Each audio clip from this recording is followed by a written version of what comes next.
free. Elevator, press fast forward. I can deep grind these teeth and keep good time. If I can bring things back, the feedback wild. When I saw the future, the geeks were right.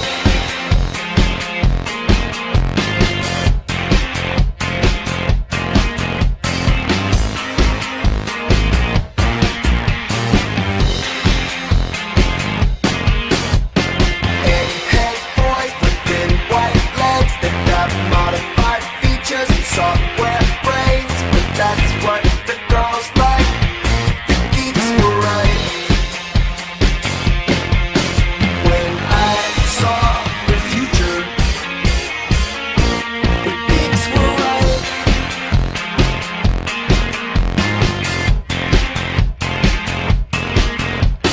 Predator skills, chemical wars, plastic islands at sea. Watch what the humans ruin with machines.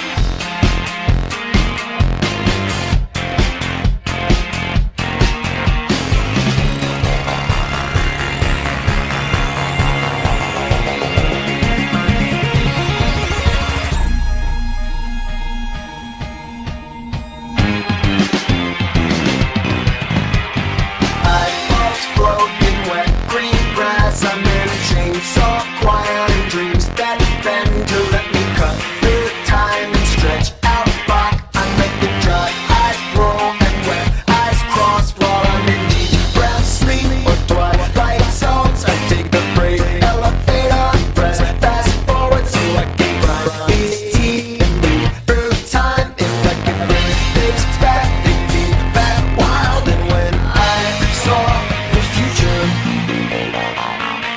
the geeks were right. Hey, and welcome to a special episode of High 45. This is a recap of the Singularity Summit down in Melbourne on the 20th and the 21st. I'm Of Tristan August. Grace. Of August, yes, that's Yes, right. of August. Of August. There are months in the Damn months. year. And this is Nathan Waters Oh, and Nathan Waters. special guest. Special guest! Special guest. Wonderful. Flew in from Sydney. Whoa. Yeah, all the way down to Wollongong, man. Such a Mr. horrible Jeffrey one. Pidcock. Mr. Jeffrey Pick. Mr. No, what we say? Jeff Man. Jeff Man. Jeff Man. Wonderful. He was there with us as well. but- Yeah. Yeah. It was freaking awesome summit. So much to talk about here. Like, yeah, just really good speakers. Yeah. And yeah, massive shout out to like Adam for actually doing it all and setting it all up. Like, utter champion. And Just all the doing it volunteers. And all the volunteers as well. Yes. Like, everyone there was just Jessica awesome. Scott. We saw Jessica Scott. Yeah, she was the bomb. She was at the She was. desk. That's cool. No, but she got off at the desk every so often and she got to see some of the talks. True, yeah. Here's the Still, yeah. yeah, I mean, they were there on their weekend. It was awesome. Yeah. And all the speakers as well. I guess Yeah. they're okay. Yeah. Oh, yeah. Yes, the speakers. And the people We as well. have to. I guess And the people, yeah. Yeah. We're okay. How about all of humanity? Humanity's just great. Generally Yeah. speaking, like, you know, I creating. love humanity. Until we develop artificial intelligence. Exactly. We'll, Or there's a big war. yeah, the species dominance there. Yeah, why not? Alright, anyway. So let's go through it. Let's actually talk about all of the epic talks that were there. Double epic. We're just going to cover a few, aren't we? Is that what we're Yeah, well, if we work through, like, there's a few ideas and stuff. Why don't we to actually say. just bring up the themes, eh? So, Well, you the know, themes can be associated around the different people. Okay, well, fair enough. It could be kind of cool. Yeah. And we may be a bit kind of, what's the word, scratchy on, Very scratchy. I think in terms of memory, because we've happened done a while this, we've ago. done this a little bit late, so yeah. Yeah. So maybe don't quote us, but we'll, I suppose, do the best that we can to have the links to relevant content below. Yeah. And Yeah. we're going to share some notes and a whole bunch of other stuff. Yeah, and put your thoughts in the comments. Yeah. It's more not like a recap of what they said, just more our take on it. Yeah, So I think- that's I mean- all we... This is Chinese whispers. Exactly. Yeah, so, Well, I mean, all the videos are going to be up online at some point, probably in the next couple of months. Because they And- take a long time, I think, Adam. Last year they took months, so yeah. Jeff took awesome notes for this as well, so we'll put them up as well. And then also, Hugo actually sent us a few things as well, so we'll put them up as well. Hugo de Garis, it's really cool, about a questionnaire to fill out. So you guys should fill it out and send it back and see what you think. It's a really cool one about what you think will happen with superhuman intelligence. But It's just that's the coolest part about going to the summit. You get to hang out with it. Like we hung out with Hugo, Ben Goertzel, and he who else was Everyone. Everyone. Him. Girls. Steve the big names, Omohundro, I had man. never heard of him before this summit, and he Yeah. turned out to be an absolutely outstanding speaker, and I've really enjoyed reading up his research since. So Yeah. that was another good aspect of the Singularity Summit. The big names draw on you, but then And there's always having beers with them. Yeah. It's always good, yeah. So It was kind of the bomb. Like, I mean, these were like really top people. There was about 100 people there, I think. Did you say about that? about twice last year. Twice of last year, yeah. I'd suggest really Yeah. rough numbers there, but still. Yeah. So it's starting to ramp up, and it's Yeah, more in the media now. With like what was that ABC program, Hungry Beast or something like that? Yeah. And all these other sort of things, and what was it, Prophets of Destruction, that big History Channel thing. I think that was something that Hugo brought up with his speech, that there's definitely a little bit more media exposure happening, and it may be questionable whether it actually attains the same sort of significance as the global warming debate, but still, it's definitely out. It's definitely out in the public consciousness right now, which is cool. On the Transcendent Man coming out as well. Yeah. That was like number 2 on iTunes. That's pretty huge. Yeah. Holy crap. Although we pirated it like months and months ago. I know. I love how it premiered in Australia. It's like pirated that shit. Yeah, it's like man. I did not remember much about it when I was talking. I was like, crap. Yeah. Anyway, well, let's start going through the guys, eh? Yeah. Sure was all guys. Yeah. Yes. Oh. Anyway. No, there was the Anne Nicholson. Oh, there was Anne Nicholson. That's right.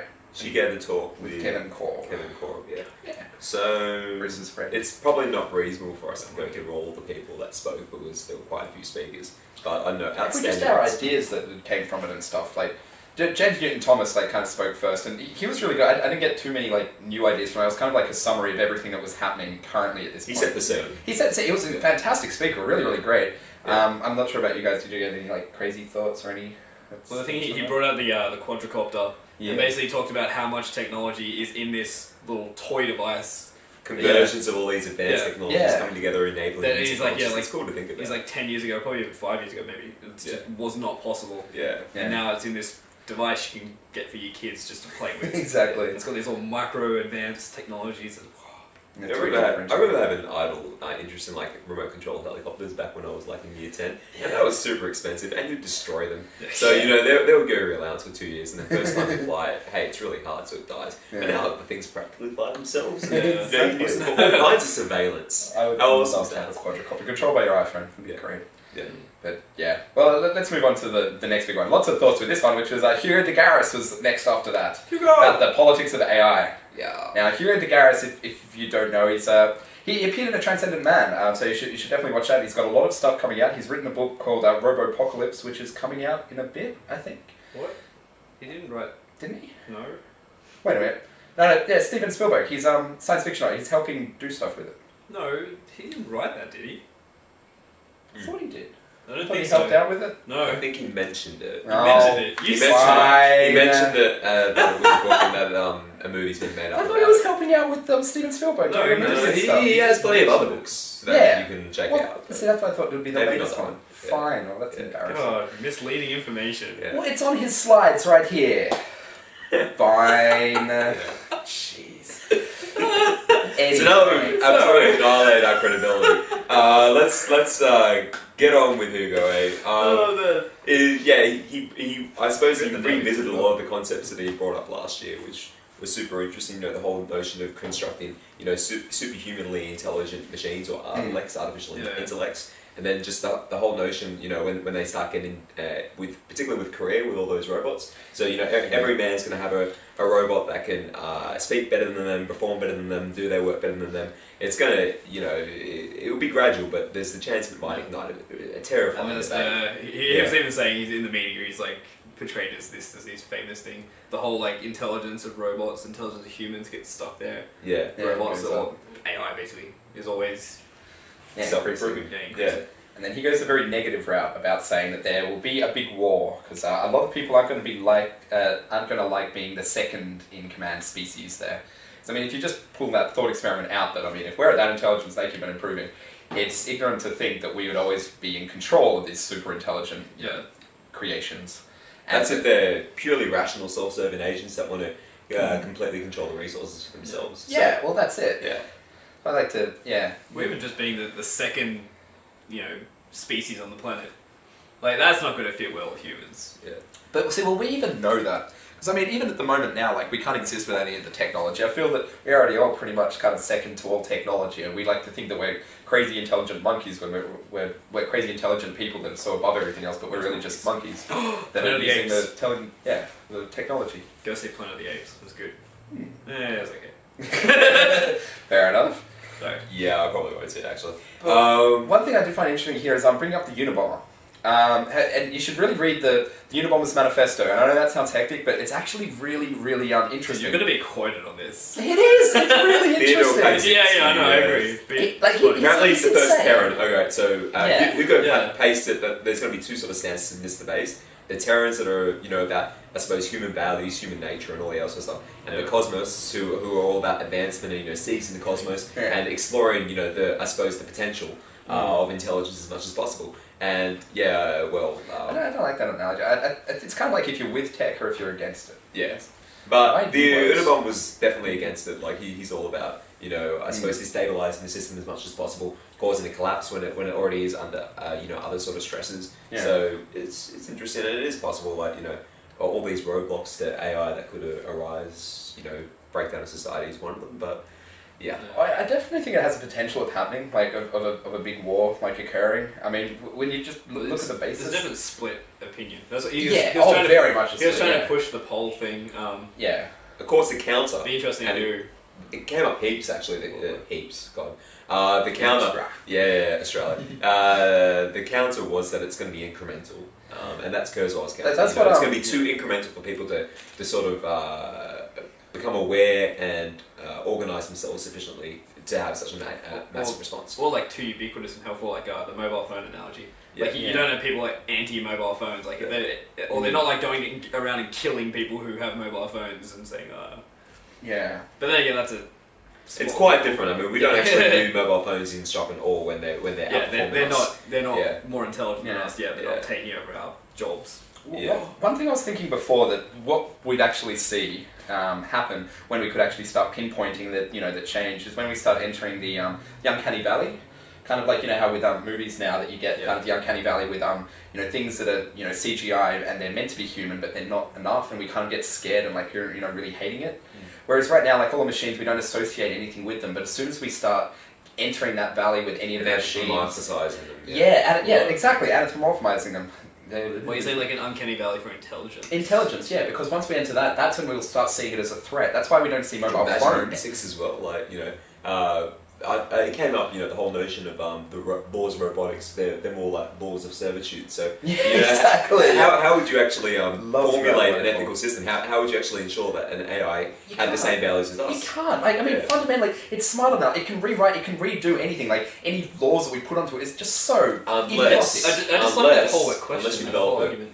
What? The whole argument, the whole debate about ethics and AI, ethics in AI, and it's just not. I don't think it should be even asked. Well, it happens all the time with nanotechnology as well. What is the potential impact? It happens with all these huge technologies because people sort of recognise that they are going to impact the world.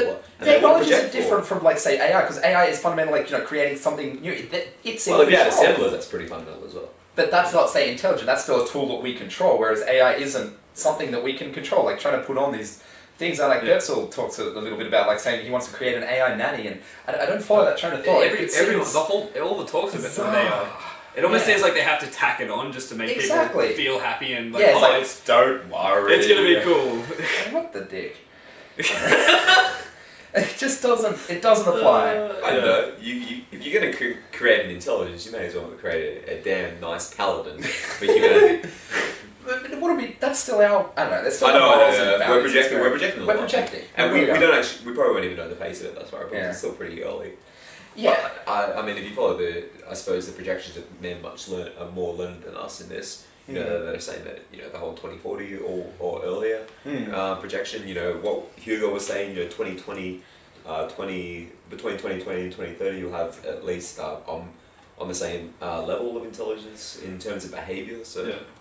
That's why I think the uncanny valley thing. I really like that metaphor because that's when we'll start seeing it, and that's where we might start seeing a bit of unrest, tensions. Yeah. Especially if they start taking away people's jobs. Yeah.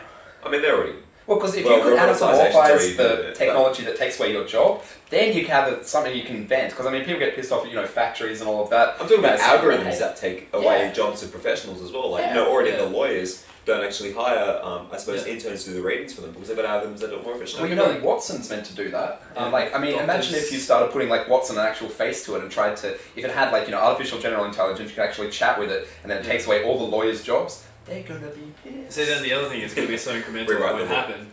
Yeah, you think about we thought about before. It's like accounting. It shouldn't be accountants in the world anymore. It can be all automated, and you're getting systems that are doing that already. But I guess there's still going to be the human accountant on top that all your stuff goes through this system and then spits it out and you give it to your accountant at the end. Yeah. Like eventually that's going to erode away, but maybe it'll be so gradual that people won't notice. Yeah.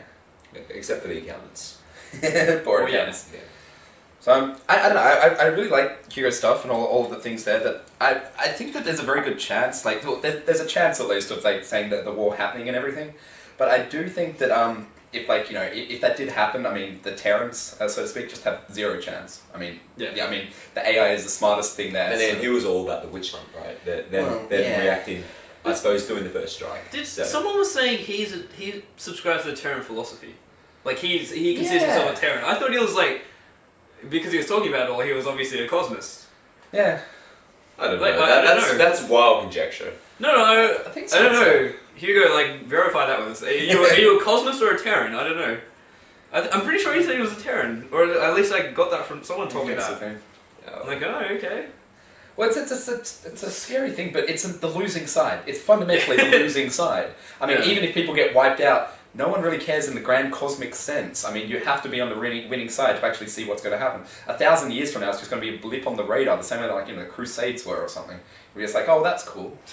It is. Wow. I mean, people dying. Sorry, no one will care in the future. Yeah. Be on the winning side, even if it is morally and ethically bankrupt. Yeah. Wow, that's going to be quoted, isn't it? Yeah. It depends how much of an idealist you are, I suppose. Anyway, let's turn to Hugo because there's lots of Hugo. But anyway, the next speaker was Stelarc. Stelarc. Where is he based actually? Is Melbourne based? No, I'm just throwing that out there. But anyway, interesting fusion as always of biotechnology and art and exploring, I suppose, the whole notions of interfaces and different kind of interfaces. Yeah. I don't know. I enjoy it. I mean, we've seen. I really like it too. I just think he's very thought provoking. The whole notion. I mean, I didn't get that. I liked what he did. I didn't get many new thoughts from it. I know. I mean, you hear about the whole notions of surrogacy and whatever else. Other agents controlling you as hypotheticals, but then he actually does it. And it's sort of, I don't know, I'm a pretty practical, grounded person, and actually seeing somebody do that just sort of makes it more real. You mean how he got the robots to other people in line to control what he was doing? Yeah, and he could see their faces as they were controlling him and things like that. So, I mean, that's a very different sort of interface, isn't it? And just think you could buy into, say, an athlete's, experience as he crosses the finish line. How exhilarating would that be? Cool. It's just lots of interesting things. Breaking up the consciousness, having more and more parts. More and more distributed parts considered as part of the self. Yes. Yeah, so I always like his stuff. That and there's tissue engineering, man, printing organs and that's kind of cool. Yeah.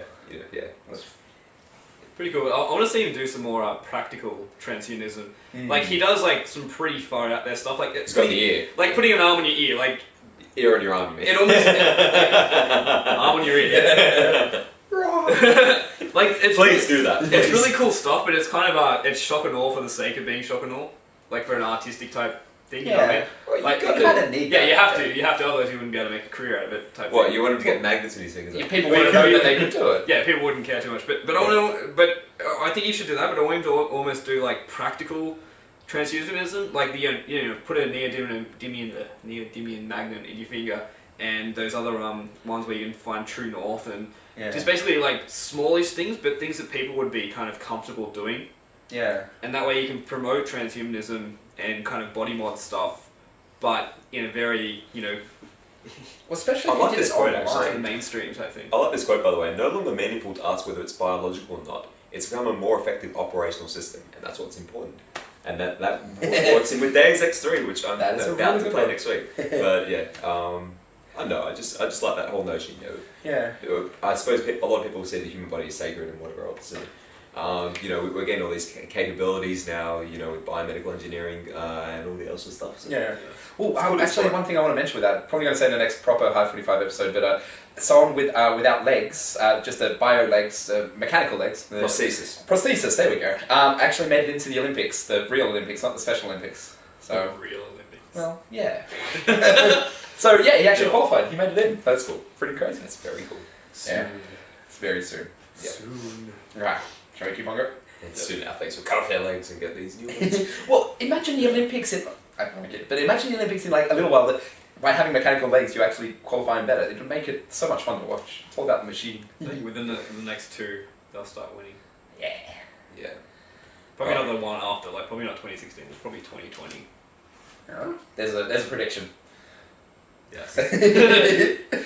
We should keep like a continuous sort of like update of these predictions. We should put it on highlight. Just so that we can embarrass ourselves all the more. Anyway, okay. Steve Omohundro. Was the next speaker. Would you like to introduce him? Oh, is he? Yep. It's Omohundro, yeah. We thought this was really cool because he kind of... Oh wait, this isn't a hive mind. No, it's the minds making minds. This is his approach to generating AI that won't destroy us all. Okay, I don't remember this one. You don't remember? I'm going to butcher this, so I apologise. But anyway, the whole notion is that I suppose if everything acts as an intelligent, rational agent, they're basically sociopathic. Think of corporations. Oh, yeah. So you've got to have a certain degree of irrationality. And I think he associates irrationality with a lack of computational resources. So you sort of have like overarching AIs that are super intelligent, and then creating lesser AIs with restricted. It's sort of like a brave new world of AIs in some respect. Yeah. And then having them perform, and then creating like an ecology in which there can be no monopolies and no subsequent. I really liked that. I thought that was very a well graph. eloquent. I've sort of destroyed it because he got very technical. And, Well, we should put up that graph. Like that picture was really good. If it's anywhere around, I'm not sure if I can find it again.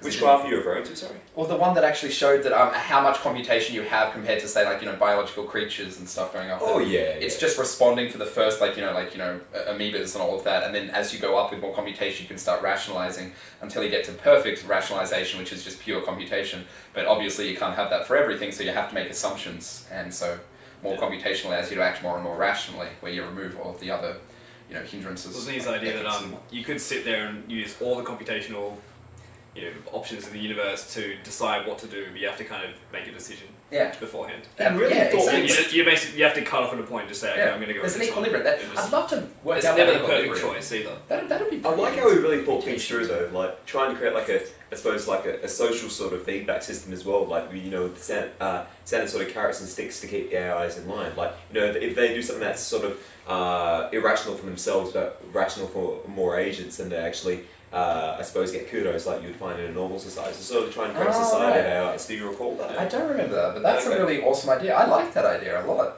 Yeah, but anyway. Well, that creates like all the mini AIs actually working together. See, that's how you could get artificial general intelligence there. Yeah. It's getting all the other systems to actually work together. So shaping this sort of ecology of AI was interesting. So minds the ecology making minds. of AI. I love that idea. That's an awesome idea. Minds making minds. So yeah, very, very, very cool. Very, very cool guy. Very easy to talk to as well. I think he also brought up the dangers of programming a utility function.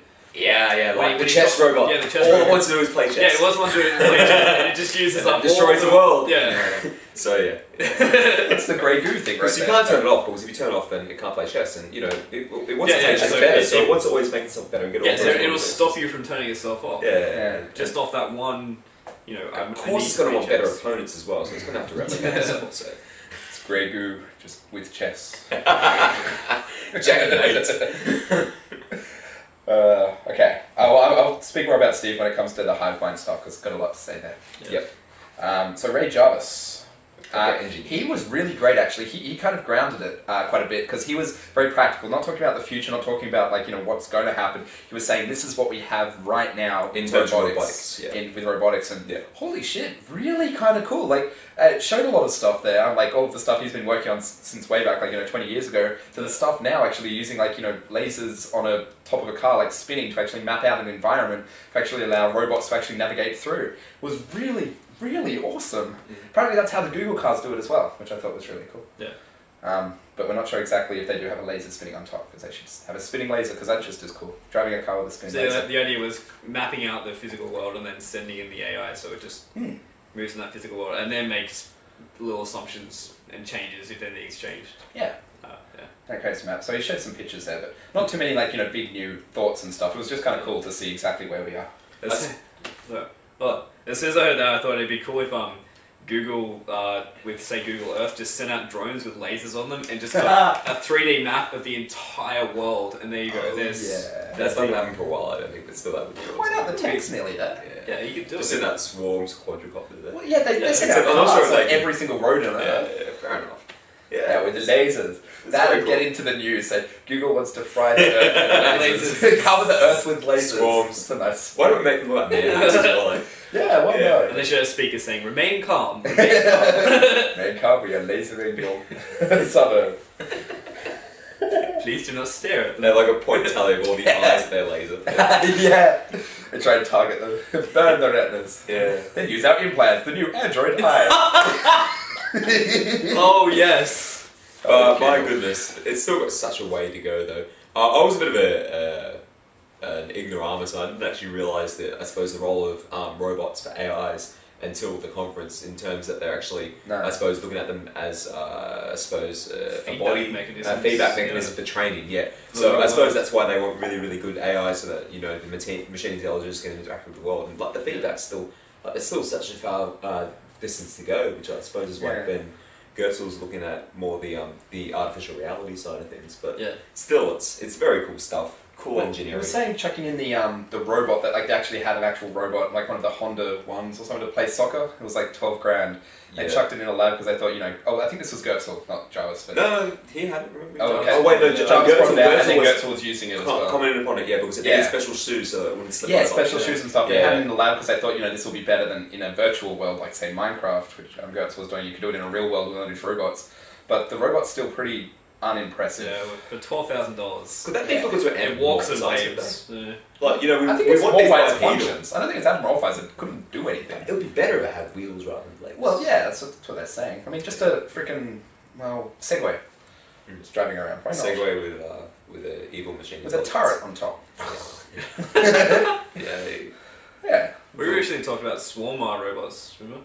Yeah, There's three different ones. One that like a quadrocopter that goes out and scouts the area, another one that like transports things, and another one that grabs ones. Yeah. So you like network all the robots together to work with each other. Apparently they've been Anthill. using robots had a really special sort of place in the Fukushima reactor incident. I was reading an article about that. Like how they trained roboticists to go in there, and how they're probably suppose the biggest use. And no, I'm not going to quote any more than that because But they use robots a lot. Yeah, they use robots a lot, which makes sense. But They still, notified it's the like- families before they sent them in. Radiation poisoning. Yeah. They'll never have children again. Global foundries, those ships will die. Oh. Okay, well, we're up to Goertzel. Great. Goertzel's first talk, because he did 2 talks. Yep. Okay, so this one is about artificial and general intelligence and how he's going to achieve it. Who wants to start? Dude, he's chill though. He is Oh, awesome. the champion. Yeah. Big fan of him. He was just relaxed. And he got in an argument with Kevin Korb, who we'll speak about after. He was after Goertzel, and that was fun. Yeah. The 50 cups. Oh yes. That was a good point that was saying when it got there. It was an utter burn. I suppose there was two sides to that conversation. Like he started off quite speculative as to where he sees things going, and I suppose he published that a lot on the Singularity websites and then he sort of spent the second half of his presentation focusing down as to how he plans to with open realize and open stuff. fog. Yeah. Which was really cool. Like I really loved the talking about how where he thinks it's going and what the what the predictions are and stuff. When he started speaking about OpenCog, I think I tuned out a little bit, which I've really got to rewatch it again when Adam puts it up there. But I didn't get it exactly how it works with OpenCog. He did have a lot of fantastic examples, all operating in the Minecraft world, which I thought was awesome. Teaching a dog how to catch a ball and all of that from not knowing it all. But I didn't really pick it up exactly how it's working. Did you guys get much? I'm not going to make an ass of myself any more than He I showed already us such beautiful things. Yeah. OpenCog is basically just open source AI research development. I don't think he's made the whole thing open source. I think he's just made aspects of it. But still, it's kind of cool that he's been out there and sharing and all that stuff, and he's got some really cool ideas. Well, he's when did he say he reckons he could build it by? Do we remember? Do we get a The date? projection. He was basically saying very soon, and he was really adamant that he could.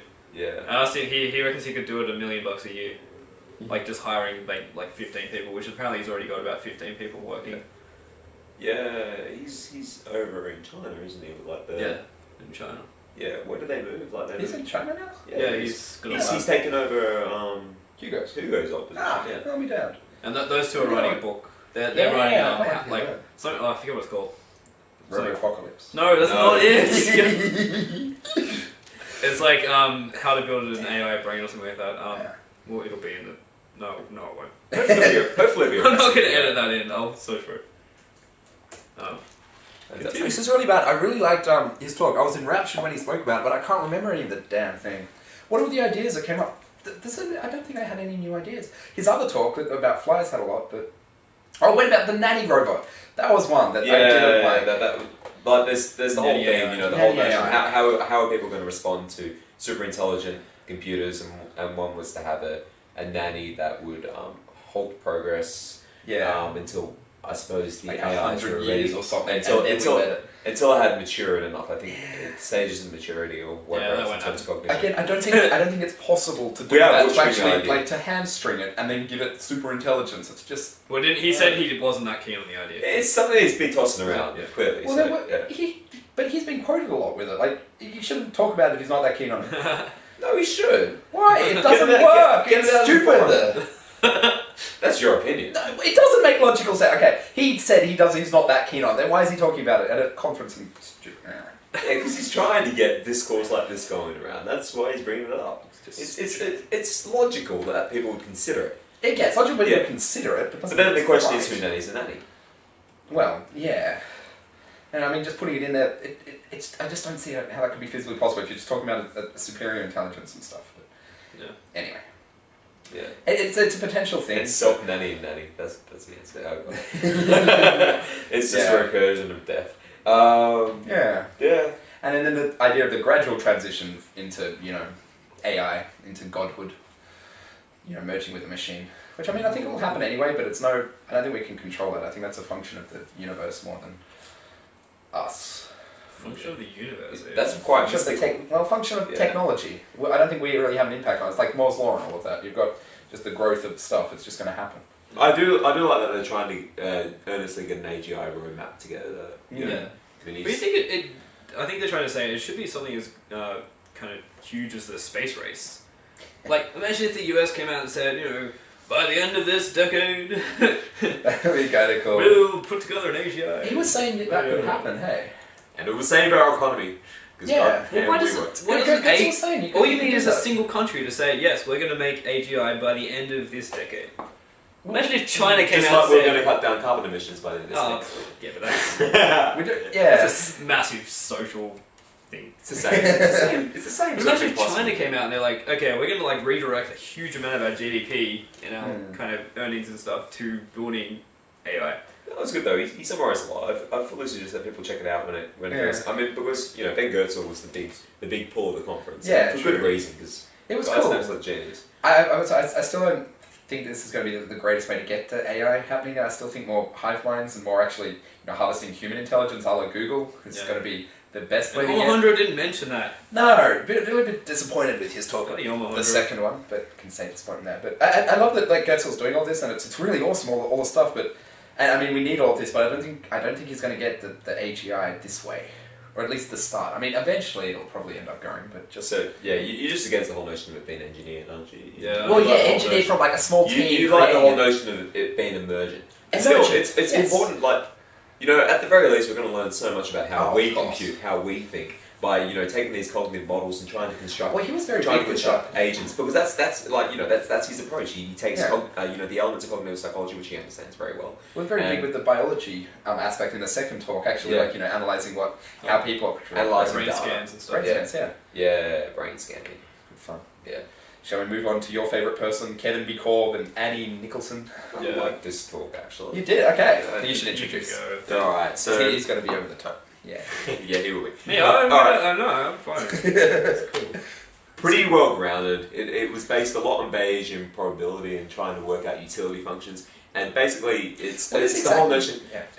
The whole notion is utilitarian ethics in AI. So it doesn't just consider itself when it makes a decision, it considers all intelligent agents, or at least agents that it considers intelligent. So, it's going to work for, I suppose, the greatest good to the greatest number of agents. And I mean, his way of justifying it is that he can't work on an AI that will potentially destroy the human race unless he's going to make damn sure that it's an intelligent, an ethical AI. And in doing so, like, he acted as a bit of an iconoclast by projecting that AI will take 500 years to develop, when everybody else has been saying between 30 and 50 and 200. You got an argument with Goertzel. He was basically sticking his finger up. We should do the quote. Quite right. So it got so he was saying there. It got really aggressive. Like all of them attacking back. It was just Ben and Kevin just attacking back. It was really cool. He was enjoying it. This is exactly what he was. Well, I think Ben enjoyed it. I don't think Kevin did. He was stepping back a bit. Yeah, I like him. He was saying that it's profound arrogance to put a time frame upon something that is so hypothetical. To which Goertzel so politely replied, that's the quote. I built it up and then I lost it. I know. Yeah. Oh well. I really liked what Kevin was saying. I don't really like it. I thought it was an alternate viewpoint that wasn't the same as Hugo's. Like, Hugo's was the alternate to, say, Kurzweil and stuff, whereas Kevin was alternate to the whole, frickin' summit. I didn't agree with anything he said. There you go. Academia, arrogance displayed as false modesty. Yeah. So, I mean, he was being falsely modest, apparently. Yes. I don't know. Thanks for saving me there, right? That's the problem when you take such horrible notes. I just searched notes. Yeah, quite you. These are awesome notes. We're going to put up the notes as well, so you guys can have a look. They're They're just really notes. good. Just non-stop typing. It was awesome. Yeah. Right. So I don't have really much to say with Kevin. Yeah, I couldn't. I know, it's interesting because it outlined, because a lot of people are looking at Bayesian nets when it comes to AI. Yeah. It outlined a bit more of the nuts and bolts and how they intend done a lot. to approach it. Yeah, I mean, because he's created a lot of AIs and stuff. They've written a book. Practical academic. He's got lots of publications, a new book out all about ethical AI, and it's cool. It's a book about ethical. I don't like this word ethics, and I'm not unethical. I just don't think it applies. Shut up. He also he went through. It was a bit of a review on AI as well, like all the different sort of AI tests. Yeah, true. That was kind of cool. Yeah. I like when what's her name, Anne showed off the tool. Yeah, the Bayesian nets, like, where you ascribe different weighting factors to different sort of decisions. That's pretty basic. Utility and but It's still, just it's a cool way to think about it. It was a feedback loop, and I thought that was kind of cool. It's a cool way to think about things. Yeah. And when it highlighted the contrast. The AI is self-serving, then it will take away resources or annihilate us if the AI considers us as other intelligent agents that it has to work with to the greatest of goods. Then it won't annihilate us. It probably will still take a good, decent share of the Earth's resources. Yeah. So we'll probably be left to fester, but still it won't annihilate us. So. No. I think we can. I don't think we're very highly computational. Netica software, by the way. That was what it was called. Netica. They won't annihilate us. They'll merge it'll with us. harness We are us. the AI. Yeah. We're creating AI as something separate. Fuck that. We That's are what- creating AI. that's They're the the thing. same bloody fucking thing. That's been the whole time everyone's talking about AI. I'm just like, what? And they're like, here's a problem. You can solve that. Yeah. If it's just us. It's if just a rant, right? if no we're difference. Hive. There's no difference. Connect our We're brains AI. to the. Like, obviously you can create completely artificial AI that doesn't rely on us by freaking copying it and seeing what we do. Yeah. But just start off with us to begin with. Just merge us with the machine, like record everything that we're doing, actually put it into everyone there, 1 billion people all doing the same stuff. The emergent phenomenon, it's going to be amazing. Ethics and morals and stuff, I was thinking, why not just copy the collective ethics and morals of the human species Ha. at any given time? Well, I'll be damned. That's a good idea. Except which group actually determines. Collective. They don't. Everyone. Everyone. The whole Earth. The whole way that a society does it. You form it's not a new society, but it's a new way of operating, is because everyone operates there. You can't say that society defines the morals. The top defines morals. Society, the undergrowth, defines the morals. Well, we're also talking about superorganisms. Isn't this a good lead into Steve's second? Yeah, let's go to that one rather than progressing through. Yeah.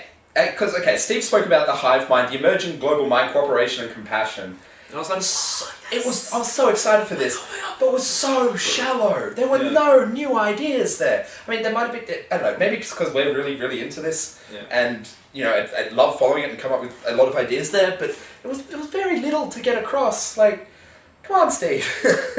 There's so much there. Like, hive minds are such an undervalued thing. The intelligence they show is ridiculous. ridiculous. It's a good intro. He kind of almost. It's a very good intro. He kind of almost presented. Yeah, it was really cool. Like really cool talk, but almost kind of thought of it as like, oh, these little hive minds where it's like, oh, they create they show this emergent kind of intelligence, and it's like you combine more minds together, it becomes more intelligent than the average. That was a good metaphor. I've actually incorporated that. I really like that metaphor. What? The one how he was saying that you start off with like just a few cells, and once all the cells worked out, they combine together to create something new. Then all those combine together to create something new. Then all of they combine together. Maynard Smith 8 primary advances of evolution. Yeah. And how all things just combine together, and now humans and all of that are finally combining together to create the next big organism, and that's where you'll get the AI operating on top of that there. Well, he even talked about ants and bees and stuff. I was like, oh my god, yes, okay, go to the next step. Next one. Nothing. And I went up to him afterwards because I was too scared to ask him in the comments because... I asked her and he didn't, I think he interpreted it wrong. Oh, well, I said to him, like, okay, you're saying how ants, create this crazy complexity in their ant hives, and bees the same thing, crazy complexity in how they operate, and the individuals, or even a group of individuals within them would have no idea. So I was like, hey, wouldn't you think that humans could be doing the same thing, either now or in the future, develop something that's more intelligent, more complex than they could imagine? Society. And he was like, huh. Like, he hadn't thought about it before. Seriously.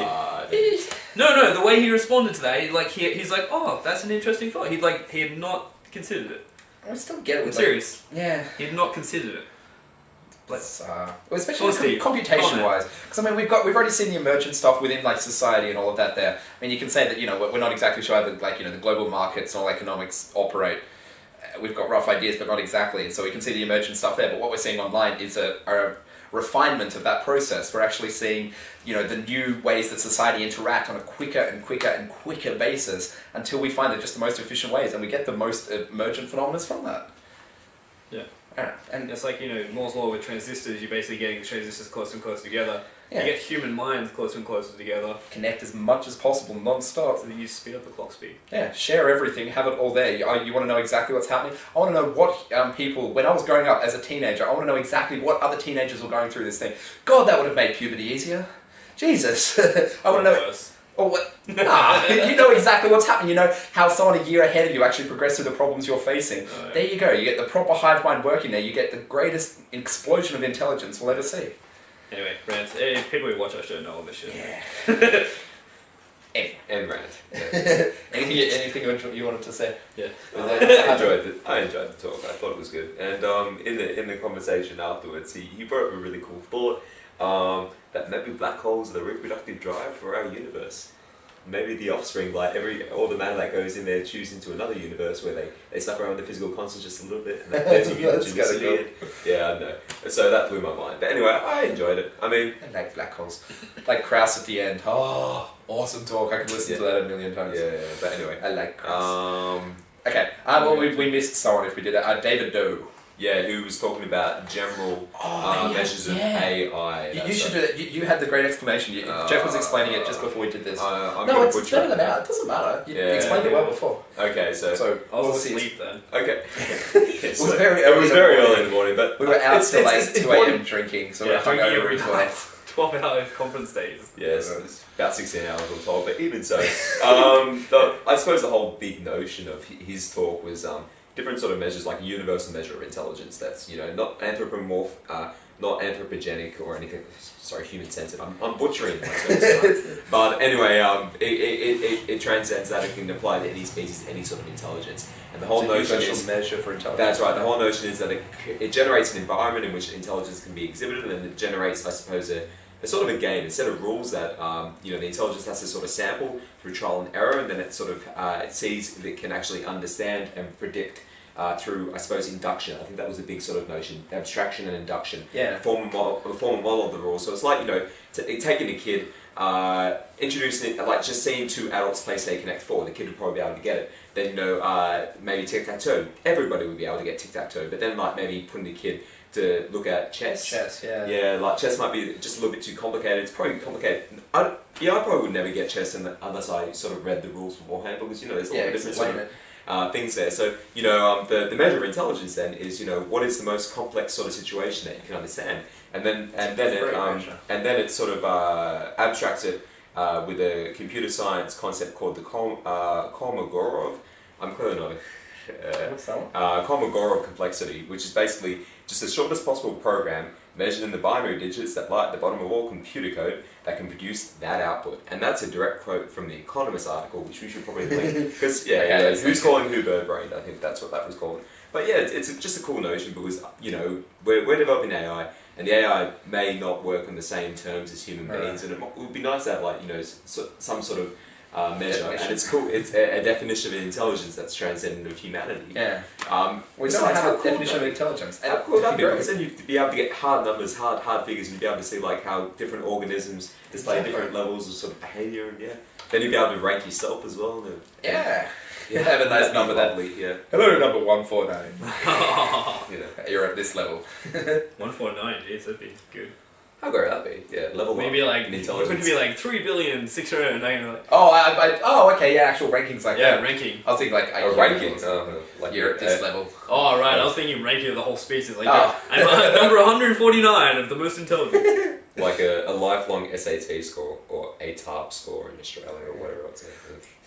Just from the way explaining that, I think it's great, but with more computation just chucked at it, you think you'd be able to understand like even the most complex system, like say, the greatest chess player. Well, that's probably not a good. It's abstraction. It's abstraction. It is a good one because, because that's the issue with intelligence. Is this is coming from an ignoramus, but I suppose they can't sort of transcend from very specific outcome-driven tasks. Like what was it like? Didn't Goertzel bring up the coffee test? You can create intelligence that can go into a random country, household in America and make coffee in their kitchen. Apparently, Woz came up with that. Yeah, so wasn't he? No, I couldn't. Yeah, but he brought it up. Yeah, he brought that up. That's a cool notion. I mean, you have to abstract, don't you? You have to sort of understand the steps, and you understand that the sort of the procedures differ from household to household to obtain the same product. Point. So I don't know. That is a good point, actually. I've got to read that one because again, I was a little bit hungover and very tired. And as was I, as is clear from that terrible explanation. But that's good. I should really read the paper. It's all been published. And it sounds cool. I mean, okay. What is intelligence? Now we have a number. David Chalmers, The Singularity, a philosophical analysis. I'll let you talk on that one. Okay. I kind of, I do kind of like this one. It's David Chalmers. He works at ANU. He's like one of the philosophers there, a professor, and he came up with this. It was a very It was a basic talk. It was easy to understand, but what he did was formulate a lot of the assumptions that we have behind the singularity. And a few people I was talking to thought it was pretty basic and stuff. It was like, well, duh.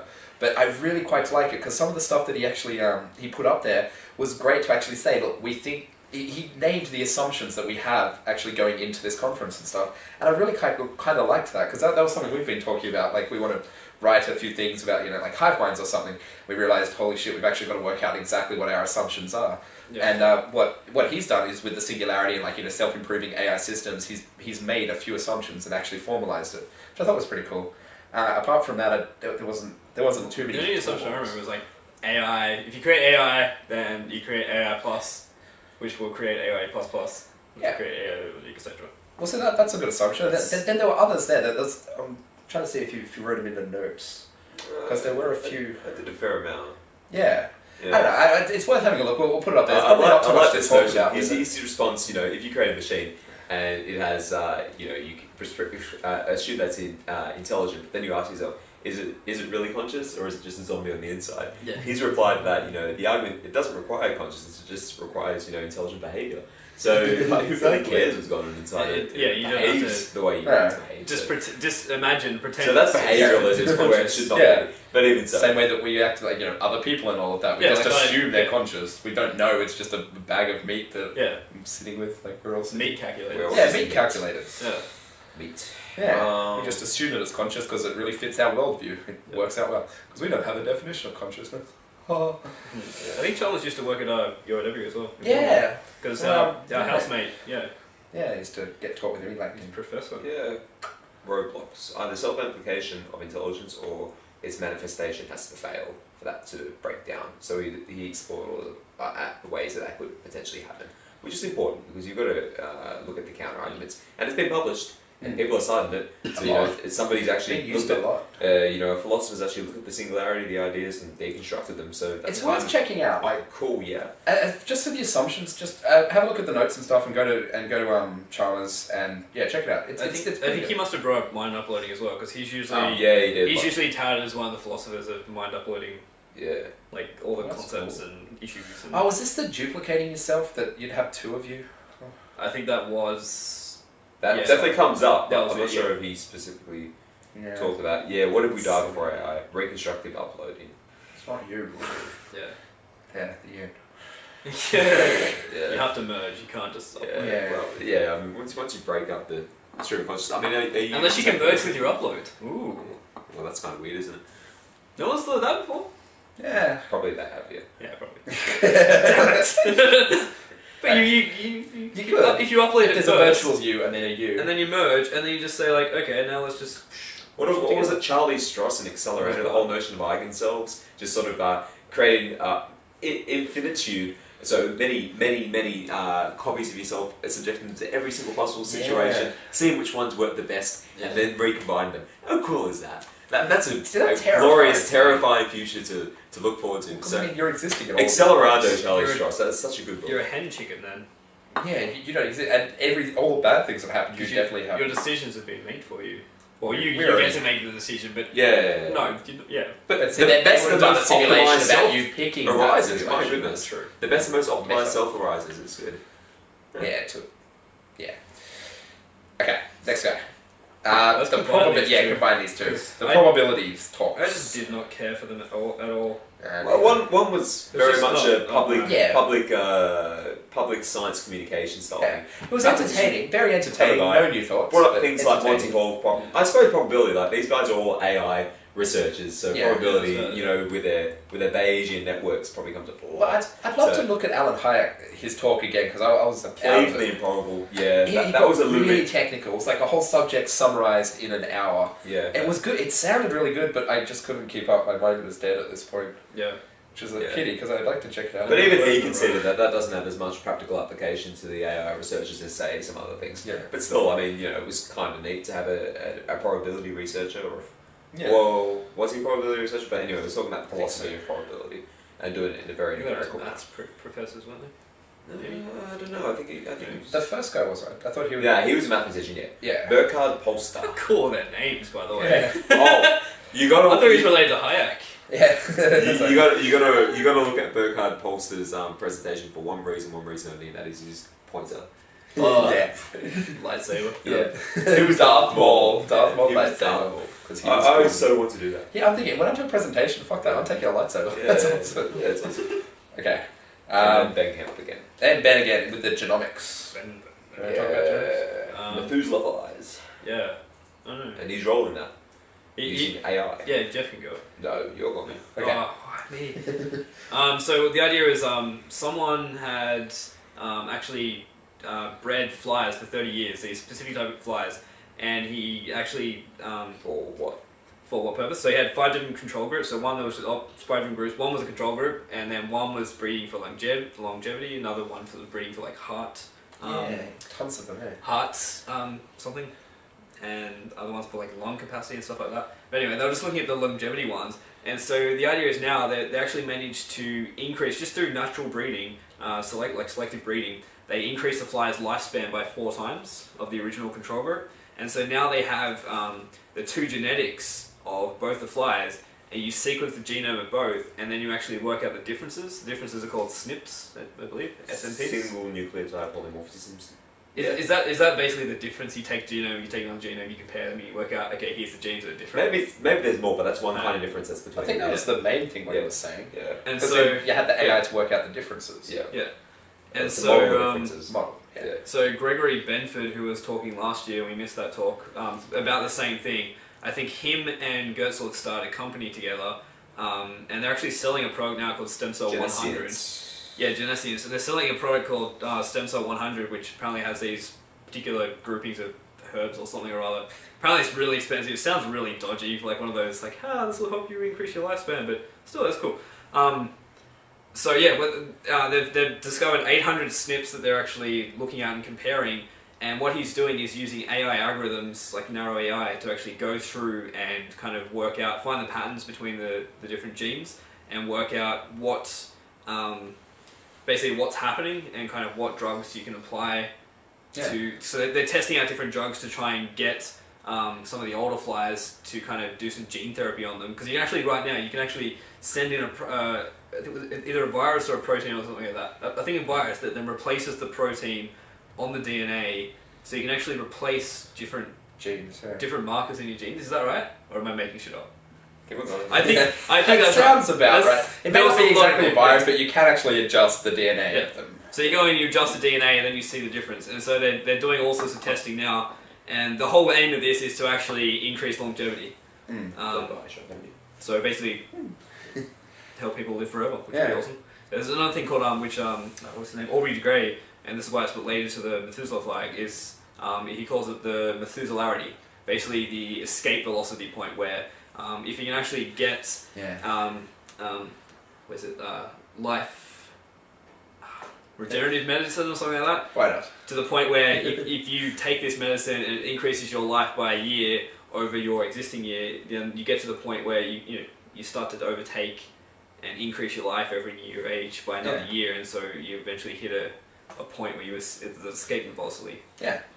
So you don't have to get to the point where medicine can literally make you immortal straight away. You just have to get to the point where it can make you live an extra year longer, or an extra year longer. And that's where we can actually see stuff happening with the flies. Like, I love that this is just purely experimental. It's great, and he's actually seeing differences with going through. And the stuff that I think that he was saying later on that he wants to look at, it's like the Centurion Project or something like that, looking at people who have lived over 100 years, then just analysing the genes.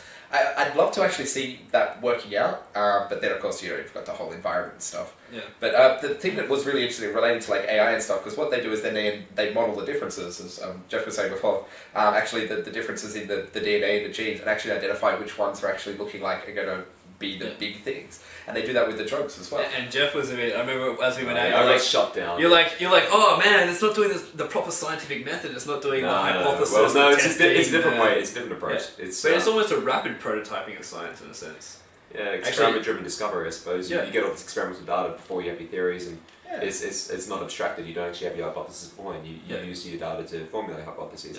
And I think, Ben, I mean, he shut me down, and that's fair. And Ben's on the right footing because, I suppose the theories that we have are inadequate right now, and, the way, I suppose, bioinformatics is going, in which we can get such large swaths of data and, set out these little intelligent agents to analyse and formulate models that are better than straight line fits, and doing statistics that are much greater than what people can usually be asked to do. So, because we've got all the data now, like if we make that... Well, we don't have all the data, we've got a lot. We're getting a lot, that if that's probably going to be the massive part, that we get as much data as possible and then work it out from there. But it's something that you find in lots of different places in science, like there's combinatorial chemistry that's looking for all the different sort of molecules that could potentially act as drugs. Sweet. And there's...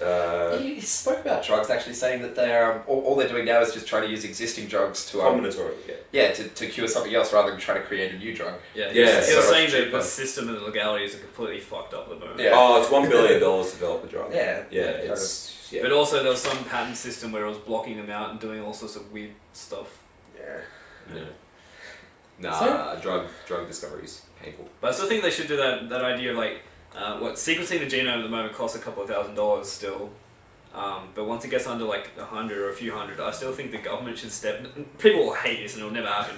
But the government should step in and just be like, okay, we're going to subsidise it. Everyone in the population, say in Australia, everyone in Australia, we're going to get everyone to have their genome sequenced. You're going to fill out a questionnaire. We're going to link it to your medical records and say, you're going to tell us what medical things you're suffering from. Blah blah blah. It's a census. And then run genetic census. Genetic census. That would be amazing. You do the whole 21 million sets of data, all the DNA right there. Compare and actually see who's living well and how they do it. You could solve everyone's disease within a decade from there. I'm just gonna throw that out there. This is You could solve a lot. It would make things so much easier. You'd know what works and what doesn't. Because you send his AI algorithms through, find all the patterns, and say, oh, here's this person has this disease. Oh, where are they connected? What's their genes like? Why are they the same? Blah blah blah. And then eugenics. Oh dear. Julian Savulescu, genetically enhance humanity or face extinction. It's going to happen anyway. Well, it's all going to be shared eventually. It's eugenics, but not killing people. It's killing off their bad diseases, killing off the bad genes. It's like that caught disease, not that. Yeah. Nothing racial or anything. Just like, oh, you have diabetes. Do you not want to have diabetes anymore? I'd be like, that'd be nice. Same here. Well, too bad. Have diabetes. not at all. Give it to all. Yeah. Anyway, so Hey, Tris, you can do the. Lawrence Krauss! Oh, love this talk so much. Okay, future of the universe and where the universe is going, and oh my god, okay, he started this talk. We've got the link up here because it's a very similar one that he's had online. That Dawkins Tris and I have seen it before. That's why you. Yeah, that was very exciting. It was really great. Excited about But then at the end, actually, like applying it to the singularity and how long Moore's law actually lasts for. But just really, really good. He said it was very depressing, but it wasn't. I was just on edge the whole time. He made eye contact with me a few times. I think he did the double head movement. It was like, who's that weird dude? He loves you. Yeah, I was sitting forward on the seat, like mouth agape, just smiling like a fucking retard. It was really good. oh, cosmology. Cosmology. But it was really great. Showing how he actually did all this stuff. My God, I liked Lawrence Krauss before seeing him there, but he was really impressive. Like Great just speaker. to hear, amazing speaker, so full of energy, just bouncing around, and really cared about what he was talking about. But the big thing that we were all talking about afterwards, he actually worked out exactly how long Moore's law can last for. If we, assume that it's an exponential curve, just keep on going up. Now, with the amount of, went before. Excellent.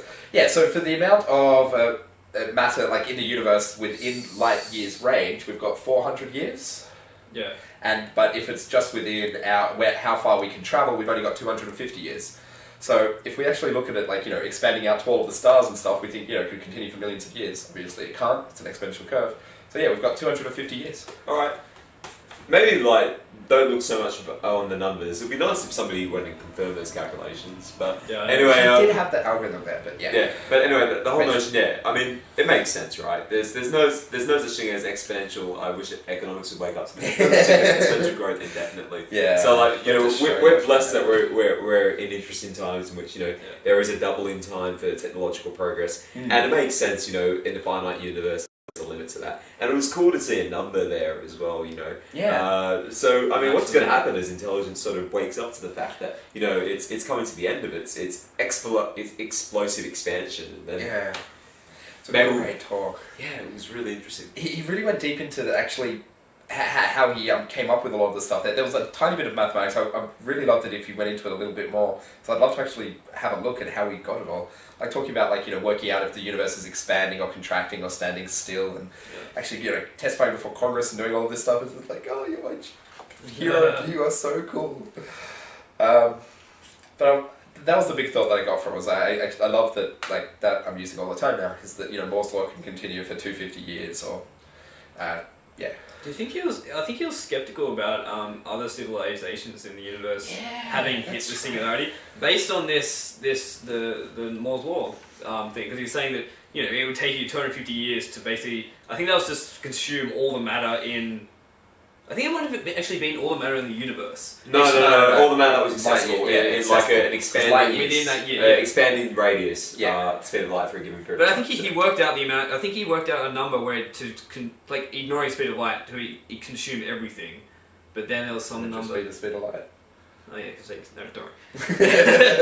It's But anyway, hard to believe that physicists would do. Yeah. But anyway, he was saying that what was it? Because that's such a small time frame in Cosmic terms. in cosmic terms that this should have happened billions of times before in the history of the You universe. did say but that it could only no happen evidence. because of this one point, because of some things. There was a graph that I didn't fully get that. There was. Oh, the whole notion is that life arose in the conditions that were best suited to for life. But I mean, of all the universe's history, I suppose now is the time for intelligence to arise. Why was that? There was something about the universal constant, or there was something there. I forget. Oh, the rate of expansion and Could life it cycle be? spark. There was that graph. There was another thought that he had that was pretty cool was if you wanted to actually live forever in a finite universe, or live as long as you could and compute as much as possible, what you do is you'd go to sleep for an amount of time, and then wake up, do a computation, then go to sleep a little bit longer, wake up, do a computation, and then you kind of... You still... No, because... And it just stretches out. You're still computing, but you're just actually doing it slower and over less and less of time. Because you have to... Life forms... How long can life survive in our universe before everything winds down? Yeah. Isn't it still entropy is a fact? Even if you cool down, you can't ever increase entropy or reverse entropy, I thought. Yeah. So I mean, I don't understand how life can keep on going. I may understand this wrong, but that's my understanding is that, like, you actually gave me this metaphor that entropy is like a spring unwinding, and then at the very end it's just going to be a straight line, so you can't ever put it back. So I mean, how could life continue existing there, because it's a complex system? Yeah, Yogi Berra, future ain't what it used to be. Yeah. Okay. Yeah. I just hope the AI works out something. Watch the talk. So there is no heat It's- death in the yeah, universe. yeah. though. If you're going to watch any of these, like, watch Lawrence Krauss. He's Yeah. the man. He really is. Yeah. And it was nice to end on such a horribly dismal outlook of the universe. But it's skin around my nose. Bloody hell. So the universe is out to get you, man. Yeah. So what did you guys think of the conference in general? The wrap-up, because that was the last talk. It was awesome. Verily. It was. The best part for me was definitely going out afterwards. Just chilling out with everyone and just sharing ideas and stuff. That was just the bomb. It's Everyone always- there are real champions. Yeah. You should, if you didn't come this time, you should definitely come next time and come and hang out with us all and have beers afterwards and talk about the most geeky stuff in the world. It's great. One of the interesting things is like I've watched Goertzel and I haven't watched Omohundro, but Krauss and stuff online, and you watch all these guys that are big names, like even Hugo as well, and you get to the conference and they're just normal people. Yeah, they're just... Like you have a beer with them, they're just normal. It's just they're just in the media a lot. That's all. Yeah. That's it. It's great to just shoot the shit They're with down him. to Like, earth. They're cool. having a beer with Hugo is just so cool. He's such a champion. He really is.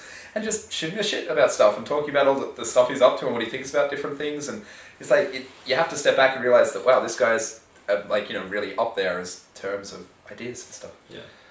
I think Kurzweil's gonna come next year. Is it? Definitely. I think so. No, he Is that a has- projection? Is that a projection? It's like the yes. Come to Australia. Is he going to concede? Is he going to concede and visit? I don't know. What No, name is apparently he charges $25,000 though. it? The fuck? Because he's a. Big name, yeah. I hate to say it, but yeah. It would be cool though to actually see him in person speaking, because he's the figurehead of the movement. See, That's right. Well, he should organise to come out for like some he's just a profit figurehead at the moment. But It's just a few, who cares? He's just... yeah, but it'd be still cool if he But came. he has and cool ideas. Oh, he's fantastic ideas and stuff. He's built up his whole freaking profit. I hate Yeah, this. religion type thing. But it'd be cool if he came because like it'd build up the. Yeah, I'm sure the if awareness. if anything's going to step in for religion for people. Like that's why, yeah. I wanted to come just for the awareness. Yeah. Really. Good fun. Yeah. Oh, well. And Cheers. hopefully be in Sydney next year. Yeah. Just around there. Yeah. No, It's Melbourne's so much better. cooler. It's a nice Travel. city. Dude, Sydney's got nothing. But we get to ride on the We have an opera airplane. house. Yeah, that's the only cool building in Sydney. And the Harbour Centrepoint Bridge. Tower? And Centrepoint Oh, Tower. it's so like. Yeah, that's right. Melbourne tries to be cool. It's but so being constructed, arcade, the isn't it? Centrepoint Tower. It's just like a. There was that cool bar that we went to in Melbourne that had it was on the roof of this building and it was like rooftop Batman. bar. Like, oh, it's awesome. Yeah. Yeah, there's lots of cool parts. Yeah. Alright, you guys should definitely come along next year, or if you did come along, leave us a comment and tell us Dude. what you think. Tell us where we got it wrong. Bus or something. I know. Singularity bus. Let's fly down. Yeah. We No. should get a big group together next year and fly down like Sydney people and like a. It only I takes guess like an they- hour to fly down though. There is Singularity. Singularity group. bus. We should talk about it, actually. Matt started a Singularity group in Sydney, at least on Facebook. I'm not sure if Matt started, but the guy that was talking about cryogenics last year. Yeah. Yeah, he's part of it, and a whole bunch of other people part of it. I should have gone at 2 o'clock today because I think they're doing a debrief. They were doing a debrief today as well. So That would be the Futurist meeting because I added everyone on Twitter and everyone Yeah, was saying Sydney that- Futurist. Yeah, the Sydney Futurist. They Yeah. said they were all off to the Futurist meeting. I was Yeah. like, how do I not know about this? And now I know what it is. Okay, Yeah, should go along to the next one. Yeah, we should. Okay, good fun. Oh, cheers for listening. Please tell us what you think. Leave comments. Yeah. Tell us if we're totally wrong and if we smell. We'll And say hopefully you we totally should- smoked it out. Yeah. And hopefully you should start getting some more episodes up. It's been a big delay. Except somebody's going to Vanuatu for the next Yeah, but- Yeah, you. 9 days. That's pretty I'm awesome. gonna be It's a editing hard this episode, the last two. Yeah. How do you My feel holiday, that Singularity happens whilst you're in Vanuatu? Damn it! Just my luck. Yeah. 9 days, god damn it. Or transcend in the space of 9 days. What would that That's be like? great. Yeah. Anyway, Awesome. Name it off. Oh, my name's Jeff. My name's Tristan. Name it what is. Go on, okay. Bye bye. Bye. See you guys. Have a splendiferous evening. Yay! Splendiferous. That was the word of the conference. Splendiferous. We're bringing back Splendiferous, remember? That's right, yeah. Splendiferous! Okay. Apparently it's like, what was it, the medieval times is when it was last? I think currency? so. Yeah. We looked it up on Wikipedia while drinking beers. Oh yeah. So yeah, poor memory and poorly cited facts. Yeah. Awesome. Bye.